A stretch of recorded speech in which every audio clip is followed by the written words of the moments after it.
clip. It's something we put together for AOTA for our PRN study. I don't know if Zoe shared that with you. She kind of got everything rolling, and we started testing babies. And she was like, come on, we can do that. And I was like, well, how young are you going to go? And I was thinking, well, 12, 18 months. And she was like, oh, well, let's go down to 9, 10 months. I was like, okay. I was like, oh, I don't know. And then we went crazy. And you'll see, this is a 2-month-old. It's like, wow, they need to pay. Okay, let's go. Well, because Sandy has a new baby, and she's got twins. So anyway, we're reporting on babies, I think, down to 9 or 10 months. And that article's been accepted. It'll be in October's issue. But now I'm pretty confident we can go down to 2 months. So this is, well, she's 3 months. Mm-hmm. Can you see it? You can see it, and she had about 10 to 12 seconds of nystagmus. Here's her twin sister.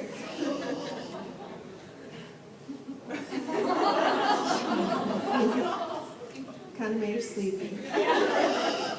You know, the babies, they did fine with this. They're a little like, what are you doing? Because she closed her eyes. But it only takes 20 seconds. How many rotations? You do 10 rotations in 20 seconds. And here's another 3-month-old. Now you'll see a difference here. But you can still see it.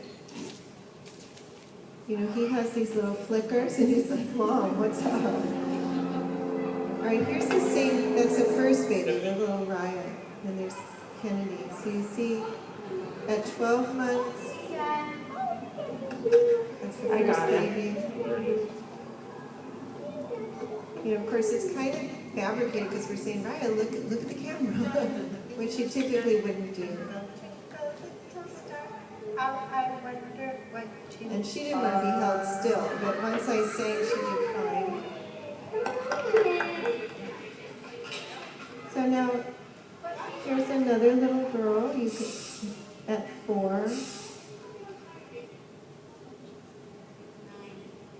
So just if you haven't seen, 4-year-olds are somewhat easier because, you know, you don't have to position them on a lap, but for the younger babies, when we took the data, it didn't make a difference if you were sitting on a lap.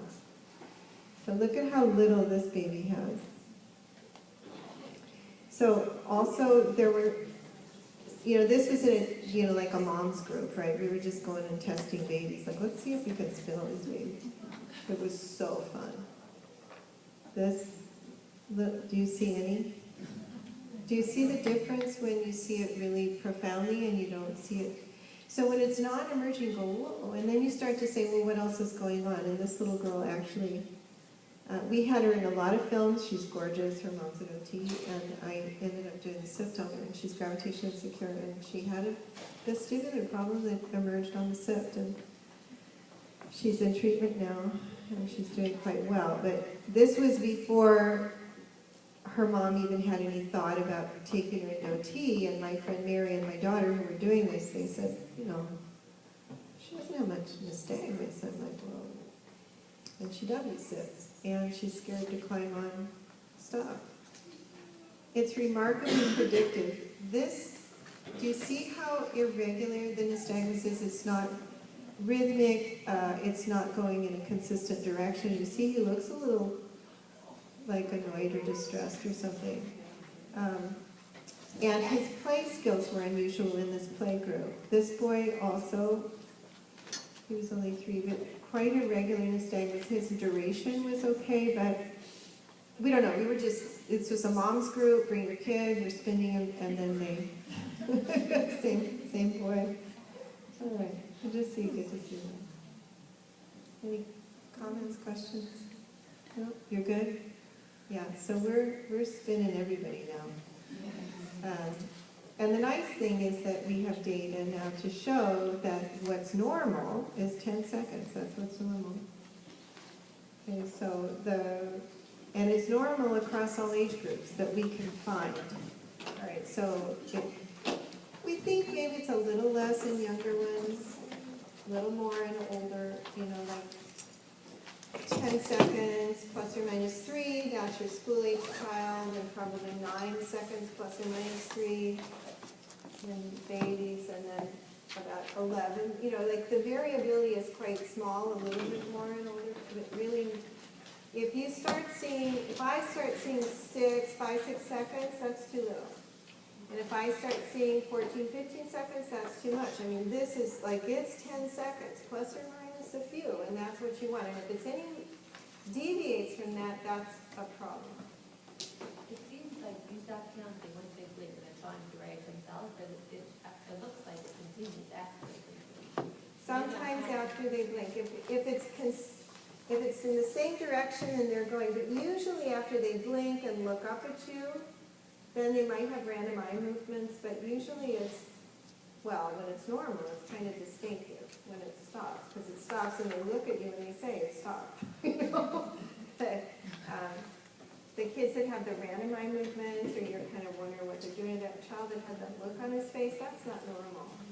You know, for the majority of children you test, they don't mind it. The babies didn't always like being held by a stranger, and I know Zoe and Marcos sort of held the head in position. We didn't do that. We just said, okay, well, position them where the mother's chest sort of got the baby's head, and it should be in 30 degrees of neck flexion, so you get the horizontal canals, and then we have the babies look up. And sometimes we kind of look up. Anyway, it takes less than a minute to look at the neurological integrity of the system. It's a remarkably consistent finding in all humans in all ages, and we think it's a great screener. And for me, it makes a big difference if you have 2 seconds of nystagmus versus 20 seconds of nystagmus. That's a big, big difference, because if you've got a really high nystagmus, you're looking at some neural damage. So it really predicts a whole different set of things. And if you have low nystagmus, it predicts that they need more sensory information to the vestibular system. They have no nystagmus, it means their cerebellum is broken. All right, so no nystagmus is bad. You don't want that. Now, sometimes you just can't see it, but really, you want to trust that. If you don't see it, so anybody with really low nystagmus, they need to get into therapy. Okay, so it's a quick screener. And if doctors' offices did that plus head lag, you could maybe get autism. What do you do with the ones that are, like you say, they get varies, changes from? Well, the only thing we have a lot of good data on is the duration. So I just note it. If they fall off, if they have really severe balance change, some kids pitch straight off when you stop them, that shouldn't happen. So that's, you know, so you make all those notations in your clinical observations. You only measure the first regular. Well, you measure the eye movement. Well, one, you saw these big excursions, and then I would keep measuring until that stopped. Usually, not always, but usually the kids will blink or look up, or there's some indication that there's a shift. Yeah, and then I stop. And then I keep looking at the eyes, and maybe there's a second or two or something. Okay. All right, so I'm going to spend the rest of the time with a real quick overview of autism and show you my data. And so I want to acknowledge USC, who let me get a doctoral degree at my age. And then I had a lot of other collaborators. Christiane Lane, she was my statistician, but Zoe was my residency advisor, and Sharon Cermak was my dissertation advisor. So I had an amazing team, and then Roseanne Shawfelt too. And that's been accepted for publication, and it'll go in Asia. So essentially, you know, I keep taking everything back to AIR's work. And, you know, last night I was on a conference call with some amazing people, and we were talking about how to ensure AIR's legacy. And we have this thing that we're calling the AIRS 2020 vision, the ASI 2020. You guys, there's a website that, and it's going to be a global initiative. It's already started. We already have 24 different countries, volunteers from 24 different countries. And the idea is by 2020, we're going to have 100 countries with SI education programs. We're going to have 100 peer-reviewed journal articles and we're going to have a new, free, and accessible test translated into all those 100 different languages. 6 years, we got 6 years. Okay, so we're gonna need some help. And now the buzz has begun, and what are you doing, and how are you gonna do that, and well, you're gonna have funding, you're gonna have to have attached to a university. We're not doing any of that. We are not doing any of that. What we're gonna do is we're gonna try to just stay front and steady and get people who are fun to be with. Okay, we're going to use Harris principles. You got to be fun. You got to have a just right challenge. You got to like to engage in sensory play. And then you can join us. And no mean girls, no. No. We're going to try to. I'm sure it's going to happen, but we're really going to try to just go straight and steady because we want the legacy to persist beyond us, beyond the first descendant-heirs, and also to reduce the disparities in the access to this information. Because even in Orange County, I get the rich families. I mean, the reality is the people who can pay for me are the people who have attorneys who find a way to pay for me. And there's a lot of underserved families. I mean, I love that you're serving these families and those nurses who adopted those two. But there's how many are, like they're everywhere and they're all over the world. So anyway. But what we were talking about on this phone conference is that what we really want to do is try to communicate how Jane Eyres thought, because she was an exceptional luminary, right? And she thought in ways that were really different for her time, but not just, okay, we're going to be stuck in the 1960s and Dr. Eyres and she's everything.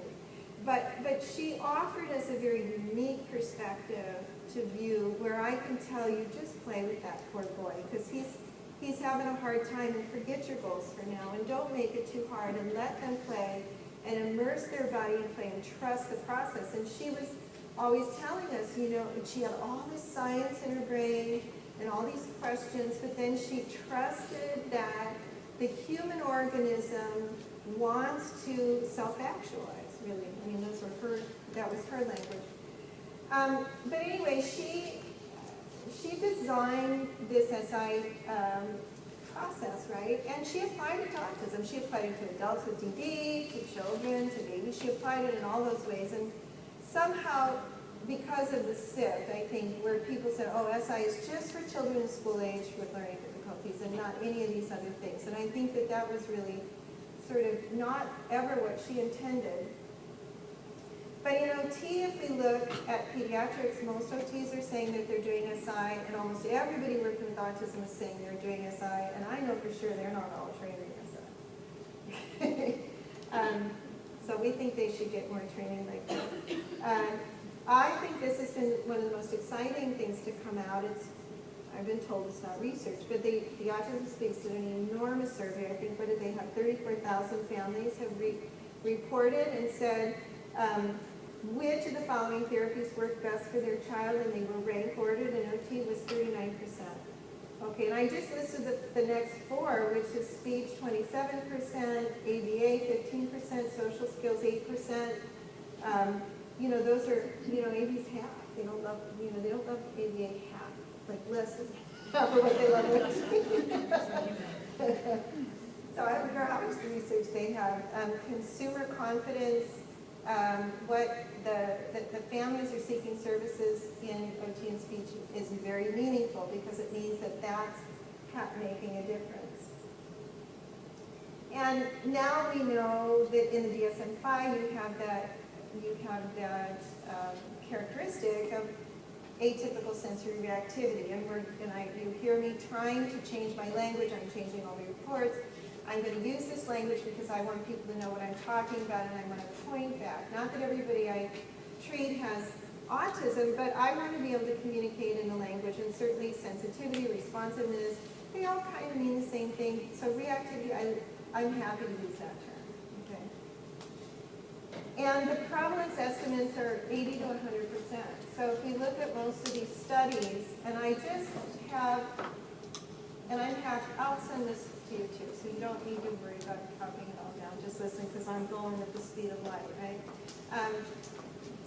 And I'll give you my reference list. It's fine. You let me know what you need. I want you guys to do